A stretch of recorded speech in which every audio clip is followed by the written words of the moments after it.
CBCSports.ca in Toronto, and joining me here is Karin Larsen in Vancouver. Hello, Karin. Thank you. Hi there. And also with us is Jeff Green in Hamilton. Hello, Jeff. How are you today? Great, thanks. Good. And CBC Calgary's Devin Heroux, who's actually in Vancouver, covering the game. Hi, Devin. How are you today? Good morning, Malcolm. Well, we'll hear from them with the latest from each of the remaining CFL cities in just a moment, but we want to hear from you too.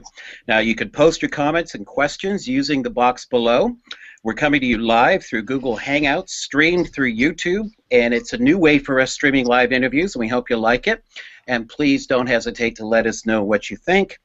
We'll get to as many of your questions and comments as possible over the next half hour as we break down the two games that we'll put. Oh, I'm sorry, that's last week's script. As we get ready for the 102nd Grey Cup. Well, right off the bat, I'd like to ask the folks in Vancouver, if I can. Karin, we'll start with you, Karin. What the mood is right now in British Columbia, especially since this is the second Grey Cup in 4 years there and the 9th in 30 years in Vancouver.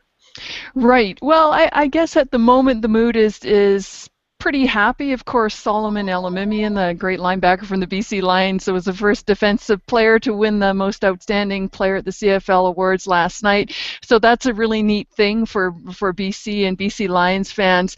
But as for this Grey Cup, because the Lions aren't in it, they were in, of course, in 2011 and won it, and that was a spectacular week and a spectacular championship final.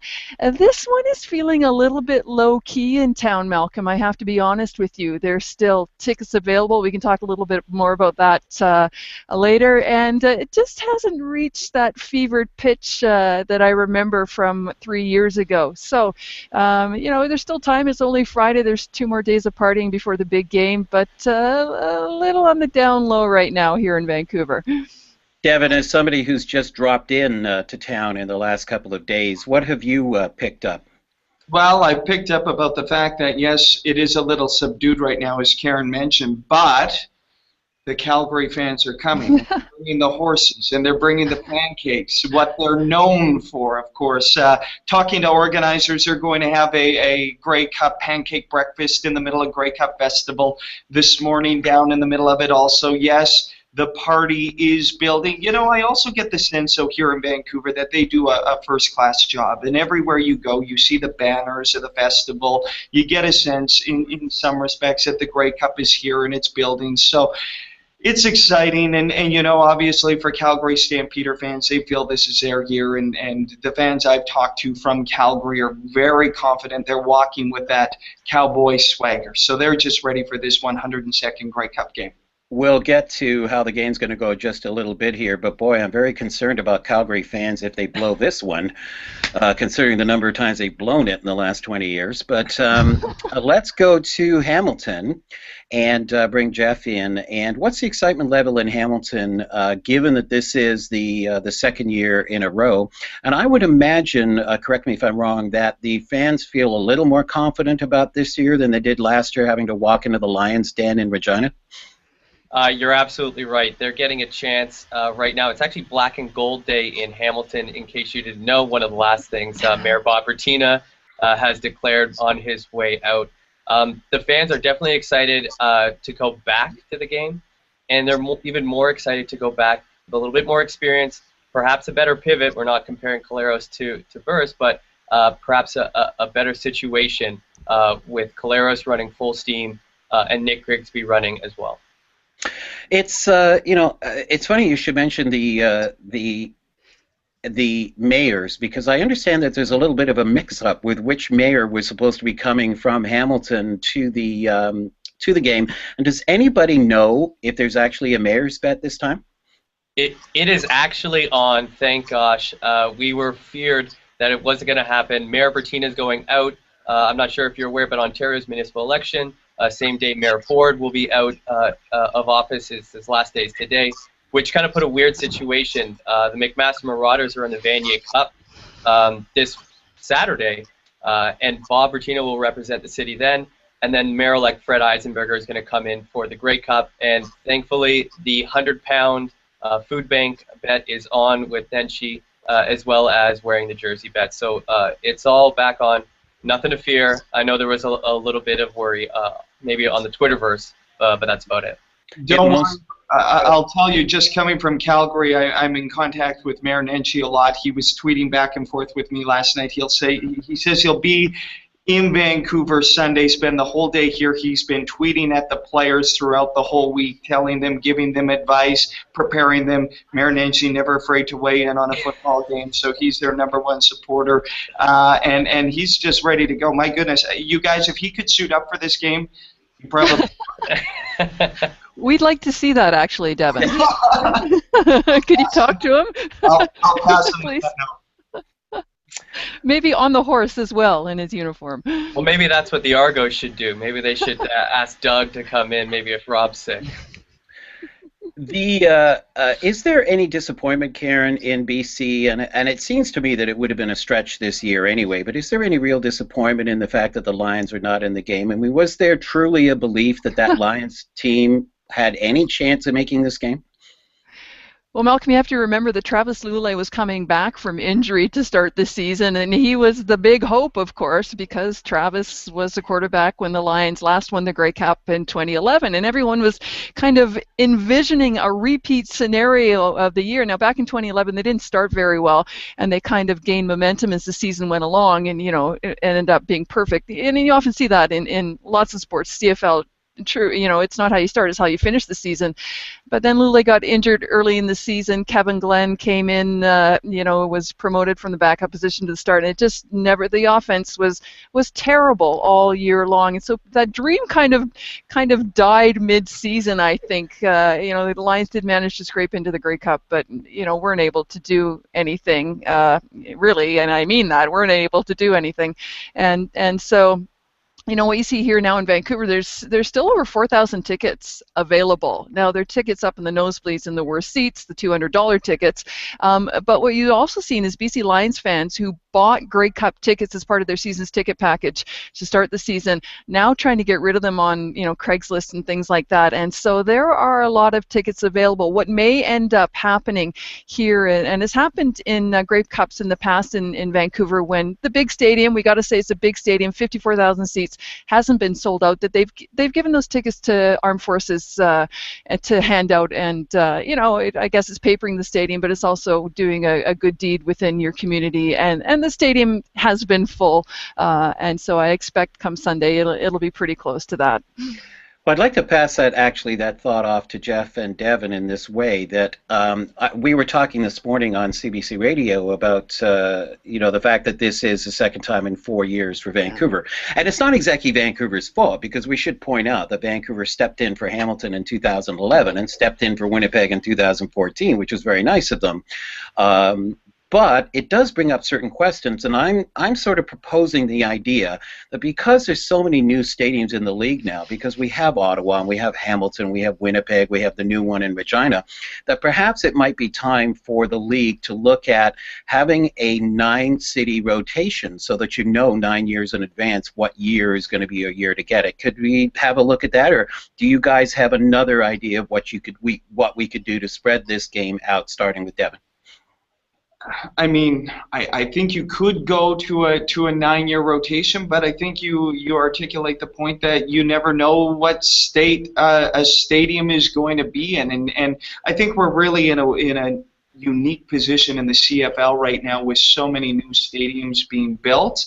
And then you always have to go to this debate, which maybe we can get into, about having a domed stadium for a Grey Cup game in Canada in November. I mean, look, it's 7 degrees in Vancouver today. It's balmy compared to Calgary, which is minus 21. Could you imagine a Grey Cup there? Even in Regina last year, it was freezing. So, you have these Grey Cup games in a dome. I think a lot of fans like that idea. I see you giving the thumbs down, Malcolm.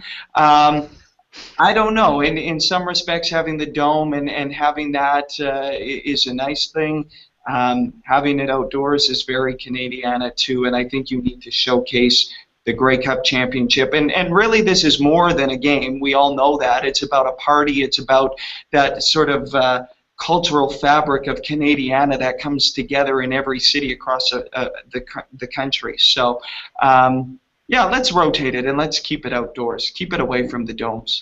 Well, Jeff, one of the things that has now started to come up, and I should point out, by the way, for people who are not old enough to remember, I think I'd be the only one who's old enough to remember, that when BC Place opened and when the Rogers Centre opened as the Sky Dome and when Montreal got its roof, there was a movement there for a while, for about 10 years, that the game would only be played indoors and would only be played in Montreal and Toronto and Vancouver and that sort of thing. And that was a bit of a problem.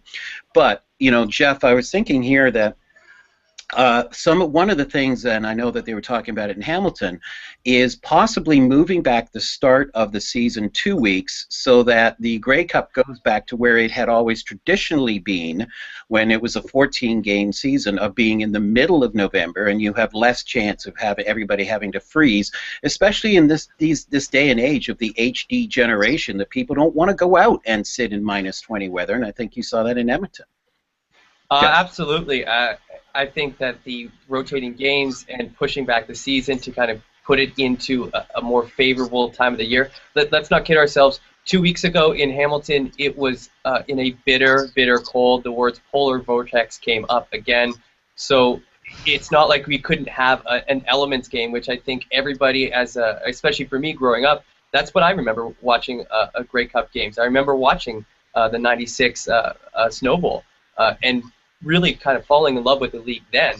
And I think that is something that shouldn't be ignored in favor of fans that have proven that they will go out in the cold and give the old Edmonton clap with the muffled mittens. So I don't think that the CFL fans are going to go away because of the cold, and I don't think we should take away from the game. One of the things that I wanted to talk about today, Brendan Banks as an X factor is a little bit muted without the weather. He's going to have somebody, a kicker on the other side in Calgary, who can really aim his punts well. And Brendan Banks doesn't get a gust of wind that's going to take it and give him an extra second, an extra half second, which is all this young man has shown he needs to make a seam. So I like the weather making an impact, and I think it does change the game. And I would all favor for a rotating city, especially through 9 teams. Karin, is there any chance that I don't know, that you could catch us up on what the weather is in Vancouver this weekend? Is there any chance that they might open the dome for the game? Yeah, I think that's a question that they might start thinking about today, Malcolm, because actually the forecast is for a pretty clear and cold weekend.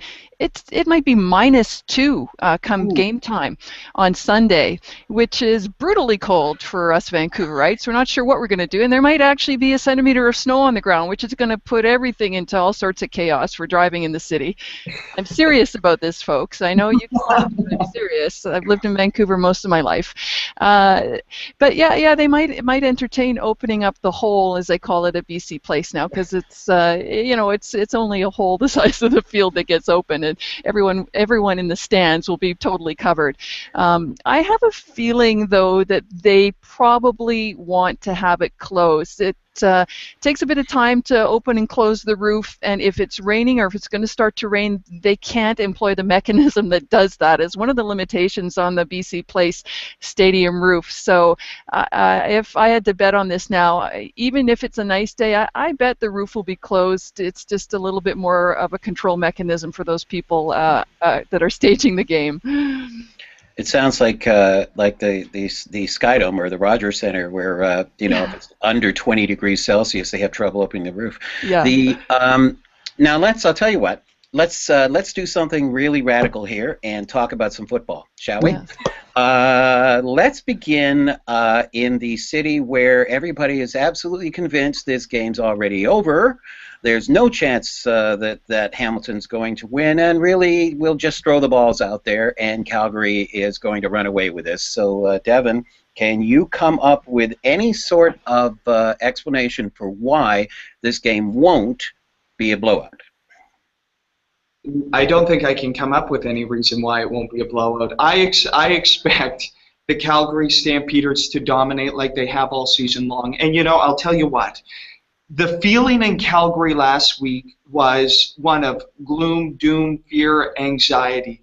I was at every scrum throughout practice all week, and we grilled those players, John Cornish, Bo Levi Mitchell, Nick Lewis. We grilled them about the fact that they have a history of choking in some big games. They blew it at the West Final against the Saskatchewan Roughriders when they were 14-4. And let me point out, the Stampeders have been 15-3 4 times in their history.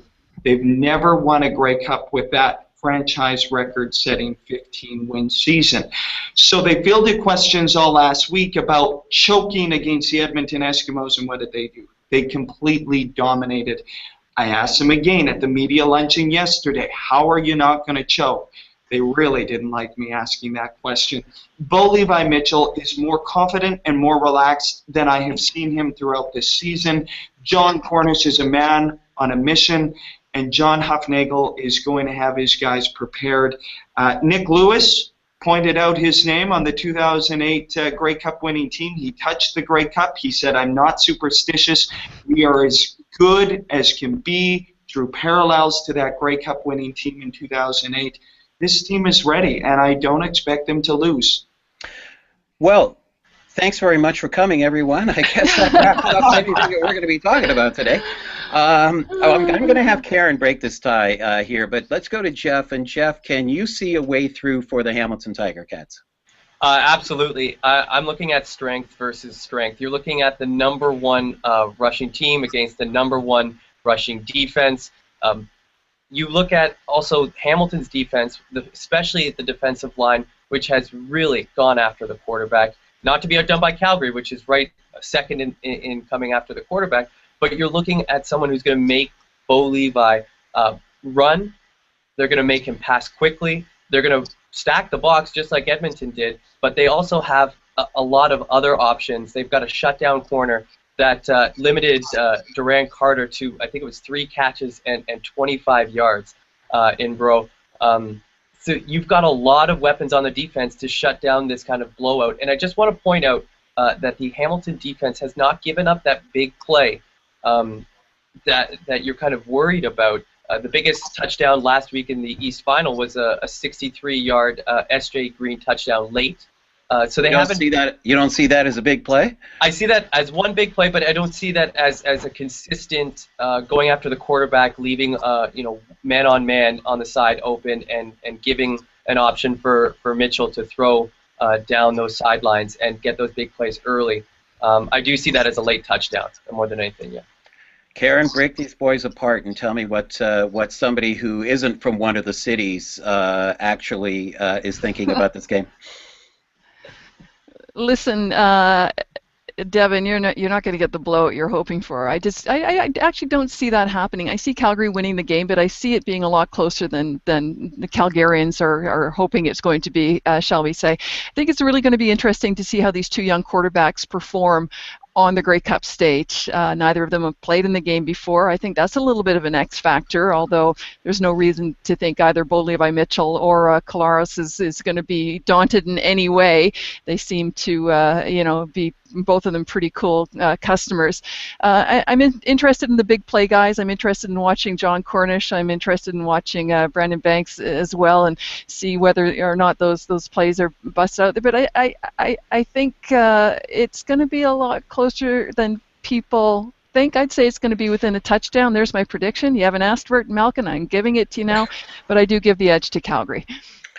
It's I sort of see this as being the onomatopoeia championship game where the words all sound like what they mean. Calgary's going to have to go bam, bam, bam, and in order for Hamilton to win, they're going to have to go zip. And and in my mind, first of all, bam, bam, bam. Look, as one of you mentioned, this is the #1 rushing defense in the league versus John Cornish. Now, the key for Calgary, to me, I think, is to make sure that they get Cornish out on the small little dump passes, get him out in the hitch screen, and get him the ball in as many different ways as you can think of doing that. And I got to tell you, that touchdown he had last week against Edmonton on just a little dump pass, and then he broke 5 tacklers to get all the way into the end zone. That was pretty darn exciting.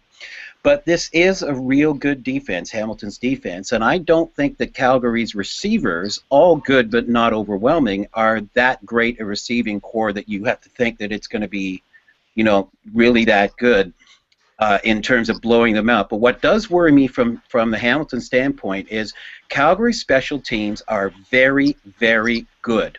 Yep. And yes, Brandon Banks can run that ball back and all of that sort of thing, but Calgary special teams are very good. Now, it worries me when a punter is going into the game and saying, I'm just going to keep punting the ball out of bounds, because bad things seem to happen when that happens, and that's when you get those 17-yard pooch kicks. But I think this game, and I have to agree with the guys on this, is that I think this game's going to be a lot closer than people say. I heard Terry Jones this morning pick 33-11 for Calgary, and far be it from me to disagree with Terry, but I just don't see it. And so let's try to put it in another way. Let's go for a disaster scenario here, Devin. What would be the disaster scenario for Calgary? And I'm going to come to Jeff on that as well. I think you saw the disaster scenario against the Hamilton Tiger Cats early in the season at McMahon Stadium. The Stampeders won that game 10-7. Bo Levi Mitchell looked completely lost. The offense throughout this year, if there's going to be one thing that I'm going to be watching early in this game, it's going to be the offense, because there have been games like last week where they looked completely unstoppable. Bo was in his zone. John Cornish was running like a menace. Receivers were wide open. The Eskimos, who were supposed to be touted as this great defensive team, were completely baffled by the Calgary offense. But a 10-7 game at McMahon early in the season, and the Hamilton Tiger Cats botched a field goal late in that game to tie it. They very, very well could have won that game at McMahon Stadium. That's a worst-case scenario for the Stampeders. That's what I'm going to be watching. If this team can't get traction in the first half, then it could be a lot closer than I've led you on to believe. Jeff, what do you think is the disaster scenario for Hamilton? For me, the disaster scenario is going to be Zach Caleros in the red zone, something that has plagued him all year long. He has had an awful red zone year. And so if they start the game, 2 or 3 drives that ended field goals or maybe missed field goals and get stalled early, and those are the kinds of things that you need to watch out for. The defense has bailed them out every time in that through the second half of the season, providing that spark. That's why Brandon Banks is such a big factor in this game, because when the offense gets stalled, the defense is right there. But if you're going to have a great special teams and a great punter in Rob Maver on the other side, and dome conditions, and the offense stalls in the red zone, it's not going to look good for Hamilton. Statistically, the Cats are 40% in the red zone, and Devin, you can correct me on this, but I think that Calgary's 77% in the red zone, like a really high number. But they make a point of making sure it isn't field goals. You don't win CFL games by kicking field goals. There's something else that really fascinates me about this game, and I'm going to go to Karin for this, is that Calgary comes in bringing their offensive coordinator Dave Dickenson with them. And Dickenson has been suggested as a head coach of practically every team that's had a head coaching vacancy for the last 10 years. What is the chat around BC in terms of whether or not Wally Buono goes for Dickenson, goes for someone else, or even brings himself back to coach the BC Lions? Yeah, you're right about Dave's name being mentioned, and it's been mentioned here in BC before Mike Benavides, the recently fired head coach of the Lions. But because of course Dave played here, and he played under Wally, and their relationship goes back to when they were both in Calgary as coach and player. But I don't think people realize too that maybe that relationship isn't as close as you might assume. I don't think Dickenson, and Devin probably knows this better than me, has any interest in leaving Calgary. I've heard this because of family reasons. He's going to probably inherit the head coach job there, and so even though his name gets mentioned a lot, I don't think he's a real viable candidate. Paul LaPolice seems to be the name that's mentioned the most here. Will he leave TV to come back to be a head coach in the CFL? That's kind of the way that thing works, right? You rotate through the TV job, and then you come back into the head coach job, and then the TV job goes to another fired head coach. Anyway, it's possible for Wally. I think he's feeling the pressure because. Not sure exactly what happened with the firing of Mike Benavides. Those two men are very, very close. And Wally handpicked him to succeed him 3 years ago when he stepped down from the coaching position. And so I'm sure it was quite wrenching for him to have to let him go. But maybe it was because realizing, as these things do, change had to be made. He didn't exactly give Benavides the strongest crop of players that he could have to maybe form a team. And when Travis Woolley got injured, that was more than apparent to everyone around here. So does Wally step back into coaching? He hasn't ruled it out. I think he'd probably prefer not to, but that might depend on getting a candidate that he thinks can actually come in and turn this team around. Before we go to predictions, I'd just like to ask Devin then, do you think that, again, with his offensive coordinator being mentioned for yet another head coaching job, that at some point John Hufnagel is going to be forced into being just the general manager in order to hang on to the guy he really wants to replace him? Absolutely. That's a rumor I'm hearing in Calgary, that sooner than later John Hufnagel will go to the general manager spot and Dave Dickinson will be handed the head coaching position. There's a lot of scenarios. I got the sense going into this playoff run that it was kind of Grey Cup or bust for the Stampeders. You can only waste so many great seasons before somebody maybe not loses their job, but before there's a big shakeup. And I think the biggest shakeup you could make with this really, really elite coaching staff in Calgary would be for John Hufnagel to take over the GM spot just single-handedly and move Dave Dickinson into that coaching position.